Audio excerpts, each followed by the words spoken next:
Hey there, welcome to this week's episode of Bloomerang TV. Thanks for tuning in as always, and we're recording this early October. It's Q4. I know everyone's getting ready for, year-end appeals. Maybe their signature event is happening in October and November, but there's another cool thing happening in this quarter that we want people to know about. I know people ask us a lot about it, and that's Giving Tuesday. Giving Tuesday is coming up. It's almost here.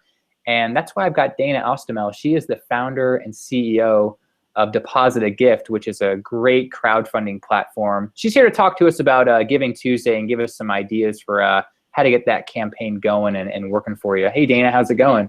Hi, Stephen. Great. Thanks for having me. Yeah, thanks for being here. Before we jump into it, maybe you could tell folks a little bit more about DepositAGift and more about the platform and what you guys do over there. Sure. Thank you. So we are a crowdfunding platform, as you mentioned. You can use DepositAGift to raise money for anything that matters to you. The reason that we connected is because we do some of our best work with small to medium-sized nonprofits, schools, and religious organizations. And so there was a nice fit between Bloomerang software and the type of audience you guys serve. Absolutely. I've gotten a chance to look at the platform over the past month, and it's really impressive. So it's awesome for you to be here. And just in case people don't know what Giving Tuesday is, maybe you could talk about what it is and kind of what it's all about. I know we're maybe 3 or 4 years in since it's sort of founding. So what is Giving Tuesday? Why should people care about it? Sure. So Giving Tuesday, this is actually its 3rd year. It is actually the brainchild of the 92nd Street Y, which is a big nonprofit in New York City, but you wouldn't know that if you went to givingtuesday.org. They don't brand it that way. And they're really just on a mission to sort of counter the commercialism of the holidays with the day of giving. So the day's kind of cool, like the way it's timed. You've got Thanksgiving, then you have got Black Friday, big in-store shopping day. You've got Cyber Monday, which is the big online shopping day, and then Tuesday is Giving Tuesday. This year it is December 1st. Obviously the date changes with the year, but December 1st in 2015 is Giving Tuesday. And what they're trying to do is create a movement for giving so that anyone who's doing anything charitable can actually run a campaign. And it's almost like an excuse for your organization or your cause to just create extra noise about what you're doing. We'll talk a little bit about it in detail, but sometimes a question people ask me is, oh, does it have to be like its own campaign? We're already running our end of year appeal. Most of the time what I see in terms of the organizations that we're coaching, we're recommending actually to look at your end of year giving as like the total, giving appeal time, right? And Giving Tuesday, looking at that as a day to just have permission to ask and ask and ask. And that might literally mean that you send, 3 emails in a day if that's what it takes to get people's attention. And sometimes what you'll find is that people actually set like a micro goal for Giving Tuesday. So their end of year appeal goal might be $10,000, but they might be challenging their community to help them raise $1,000 in 24 hours. Mm-hmm. Absolutely. So, and I know you work with a lot of, crowdfunding campaigns, a lot of organizations who are doing campaigns like this. It seems like, and maybe you've also sort of witnessed this, I definitely have over the past couple of years, people just sort of maybe expect kind of a windfall to happen on Giving Tuesday just because it is this sort of big, global event and it's this phenomenon. And they kind of go in without a plan, maybe they treat it like a little bit of a Hail Mary. Can you talk a little bit about maybe why it's important to not just assume that people are going to give to you on Giving Tuesday just because it is Giving Tuesday, and why you should sort of think this out and start to put your strategies together? Now we're 2 months out. What is the importance of a plan for a campaign on Giving Tuesday? Right. Well, this is actually an issue that we see with crowdfunding campaigns in general. People kind of get the sense of, oh, it's on the internet, so I just need to publish it, and then it's just going to run itself. Right. And that's a myth across the board. And I actually do a lot of speaking, just crowdfunding 101s, like teaching people how to prepare their campaign successfully. In fact, so much so that this summer we created a whole series of vignettes in our YouTube channel, just all about preparing a campaign. That you wouldn't ever run a capital campaign if you didn't have a strategy. You shouldn't run a crowdfunding campaign without a strategy. Giving Tuesday is interesting because It's in its third year. It's starting to gain popularity. People hear about it. And what ends up happening is everyone's so busy planning their fall event, or they're so busy planning their end of year appeal. And then a board member comes to them and is like, we have to do Giving Tuesday. And they just like slap the campaign up instead of having a strategy for something like soft launching the campaign, which is actually like pre-launching it. So not everything's going to happen on Giving Tuesday. You got to get momentum beforehand. Giving begets giving. People want to be on the winning team. They want to give to a campaign that's already raising money. You want to think about lining up donors, right? So a lot of times people sort of in this idea of, I just need to put it on the internet, or I just need to send an email blast and people will give. It's not the case. So another strategy is actually identifying people that you know you could count on to give to the campaign, and you know you could count on to share it, and actually say, okay, we're going to go live on this date. I'm going to want you to give, I'll send you an email, I'll remind you, but I need to know that you're going to do it then. But actually like rig it on some level, because it's counterintuitive, but nobody wants to give to the campaign with a zero balance, right? They don't think, oh, they really need my money, I should give. They think, oh gosh, this is like a loser campaign. It's a lost cause. Why should I give my money?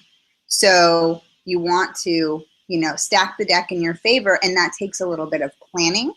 The other piece of it, and why you and I thought now would be a good time to have this conversation, is because not everybody's network is actually ready for a crowdfunding campaign or ready for Giving Tuesday. And I guess just to like hold up for a second and say, why are we sort of saying crowdfunding is synonymous with Giving Tuesday? They're two different things, right? Giving Tuesday is this annual day of giving, but there's a hashtag in the name. That's how they've branded it. They essentially built it for social media. It's not like drop your direct mail pieces on December 1st and have people send in checks. Right. It's all about how much viral momentum can you create online that day.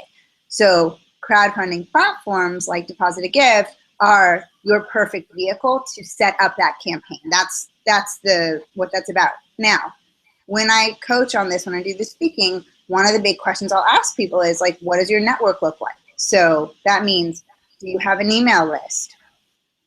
Do you have an active board? What's your social media following like? Tell me a little bit about what you do to cultivate your network. Meaning, do you only send them like a letter once a year or an email once a year?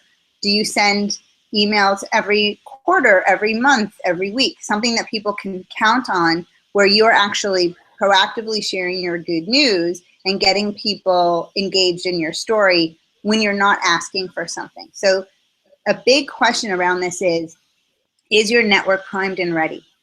And that's not something that just happens overnight. So now that we're like 7 weeks out, 6 weeks out, it's perfect time to start building that relationship, right? It's always like, give someone a compliment before you ask them for something, the same idea, so that when Giving Tuesday comes around, they're ready and they are trained to respond in the way that you want them to. I'm glad you mentioned the timing of this, because we're talking about early December. It is in the midst of, those year-end appeals and events and things. And you talked a little bit about, not sending direct mail people info on Giving Tuesday, but are there ways to sort of integrate your Giving Tuesday activities with the rest of sort of your year-end appeals or your year-end plans? Yeah, I'm glad you brought that up, because I touched on it earlier, but it may have gotten lost. So you can do Giving Tuesday in two different ways. One, you actually could just do a standalone campaign, push it for 24 hours or like maybe 72, so you have a before and an after, but basically it's only about that.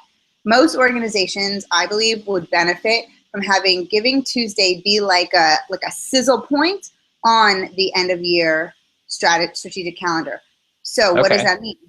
Every campaign can benefit from an integrated marketing approach, right? So sometimes you'll hear people say, like, I'll say, well, what kind of fundraising do you do? Tell me about it. And they'll say, oh, well, we do a direct mail campaign twice a year, and we do an email blast campaign in our Constant Contact.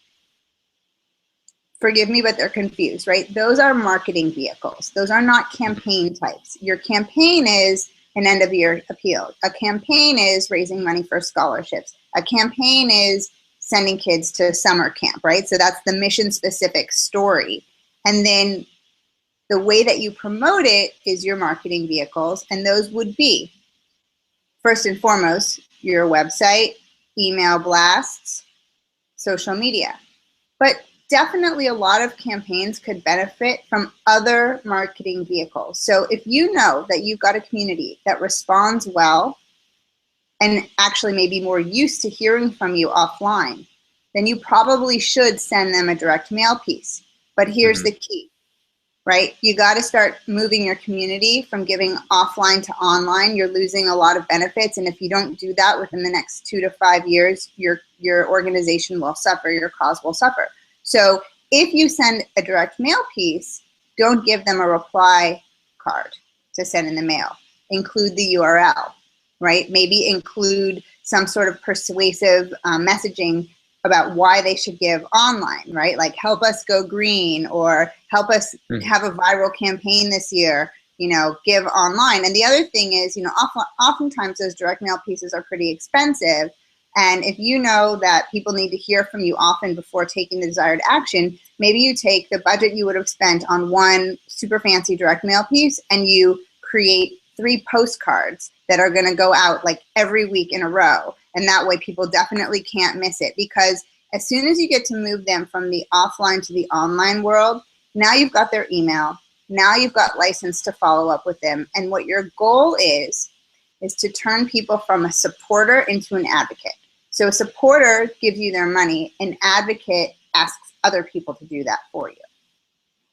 So let's say you do all these things you're recommending. You know, you put an awesome plan together in October, you execute it, you got some great things happening on Giving Tuesday. You know, you hit your goal or you come close to it. Now it's, you know, December 5th or whatever, and we still got, you know, 30 days or so left in the year. How can you kind of keep that momentum going, you know, through New Year's Eve, and kind of keep that energy up for the rest of the year in terms of generating more donations? Absolutely. So here's what I recommend you do now. Set up your campaign, you get the story together. You actually take out a calendar and you're going to plot this out. And you're going to say, okay, I'm really looking at this as my end of year appeal. Giving Tuesday is going to be one of my key marketing days.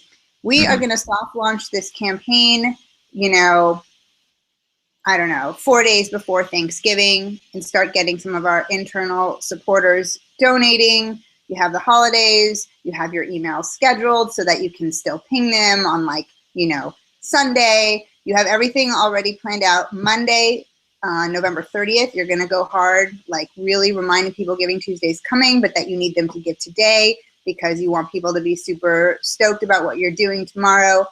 Giving Tuesday happens. You send out an email definitely in the morning. You be ready to have an email that goes out that night. But you also want to plan for success. So we had a campaign last year that called us at 2 o'clock and they were like, what do we do? It's 2 o'clock and we hit our goal. We were like, keep going, like send an email. Send an email right now and tell people, you people are amazing. You just helped us achieve our goal for Giving Tuesday. It's midday. So that means we can give 100 cell phones to 100 seniors already. Help us double it by midnight. And they put like the pedal to the metal and they gave them another challenge. So what happens December 2nd, right? On Wednesday, you're going to send an email celebrating, thanking people, reminding them that the campaign is still going, right? So you basically like really marketed the heck out of this via email and social media that week. And then you're going to spend the rest of your week, so the 3rd, the 4th, and the 5th, following up with people with personal emails. Personal thank you emails, which really are just an excuse for you to ask them to share. That's how you turn someone from a supporter into an advocate. Now you've got the rest of the month. What is that, like December 7th, I guess, the Monday, following Monday. And you've got 3 more weeks to go. And before December's ever hit, when we're talking like October and early November, you're going to map this out. So what do you want to happen the week of December 7th? What do you want to happen the week of December 14th? What do you want to happen the week of December 21st? Hopefully I'm getting those dates right, right? And so you might say, okay, we're going to make sure that we're going to send at least 1 email a week. Pick a day, right? We're going to be prepared for success. And, you know, if something else really awesome happens, like we pass 50% of our goal for our annual appeal, we're going to send an extra email because that's good news and we want to share it. In your preparation, you're going to think of other things, right? So think about, do I have a donor who might offer up a match, right? Do I have more than one donor that might offer up a match? that may be your incentive or your sense of urgency for Giving Tuesday, right? So think about it this way, the whole continuum of like 5 or 6 weeks of fundraising at the end of the year, and maybe your goal for round numbers is $10,000. Giving Tuesday, you're trying to raise $1,000. Maybe the challenge you put to people is, we've got a donor who's going to give us $1,000. If we can raise $1,000 in 24 hours, go. And oh, by the way, you get to be part of this global day of giving. How cool is that? Maybe 2 weeks later, you have another match. Somebody offers up $500. Somebody offers up $2,000. Maybe you do a contest. Maybe you say, because you're trying to strategically get people to repeat donate, right, within the same period. And maybe you say, what if we tell everyone that if they give within the next 72 hours, that they'll all be entered into a raffle for something cool. Maybe you give them something that doesn't really cost you money, like a ticket to your gala in the spring that might have cost, $300. So the neat thing about crowdfunding and Giving Tuesday is that these are platforms for creativity. They're not it's not about the processing. Of course, you want to make your thermometer rise, but you want to think strategically about what else do you want to get out of this, and how can you achieve those goals, and how can we have a little fun with it? Like, we knew another organization last year who their Giving Tuesday incentive was that if they hit the micro goal for the day, their CEO was going to dress up like an elf and run around the block, and they were going to videotape it and send it out to everyone. And that's funny, right? So like, there are things you can do that don't even cost any money and really get people motivated in the spirit of things. Well, cool, Dana. This was awesome advice. Have a plan, have some fun, and I like what you said about thanking the donors afterwards. That always is a great thing to do. So, Dana, in just the few minutes we have remaining, tell people how they can get in touch with you, how they can learn more about you and DepositAGift and stay in touch. Actually, topically speaking, we have a really neat Giving Tuesday program. So actually, you can just find us at DepositAGift.com. When you get to our homepage, there's a pink strip at the top with a link. And what we're offering is for people to join our Giving Tuesday Give Back program. Our platform is really unique in that already we offer super hands-on customer service in general. For everything that transacts on Giving Tuesday, we're actually waiving our platform fee and donating it back to your campaign. Cool. And then there are also other perks. We're going to be spotlighting you in social media. We're going to be doing extra coaching. And we're also going to be offering a special webinar that's only for our Giving Tuesday participants. So if you liked a little bit of what you heard today, it's going to be like a full hour, hour and a half of really like how to help you create that plan, mark out those weeks. How do you keep up the momentum until the end of the year? So DepositAGift.com. And I guess also I'd love to offer my personal email address. Happy to be make myself available to Bloomerang's audience. It's just Dana@DepositAGift.com, DANA@DepositAGift.com. So drop me a line. We'll get you in touch with our Giving Tuesday specialist and help get you started. Awesome. Very cool. Thanks for the offer too. And we'll link to all that good stuff for sure. So Dana, this was great having you. Thanks so much for taking the time. Thank you, Stephen. It was super fun, and look forward to continuing the conversation. Cool, and good luck to all of you in your Giving Tuesday campaigns. Let us know how it goes, and check us out next week for another great episode of Bloomerang TV. We'll talk to you all then. Bye now.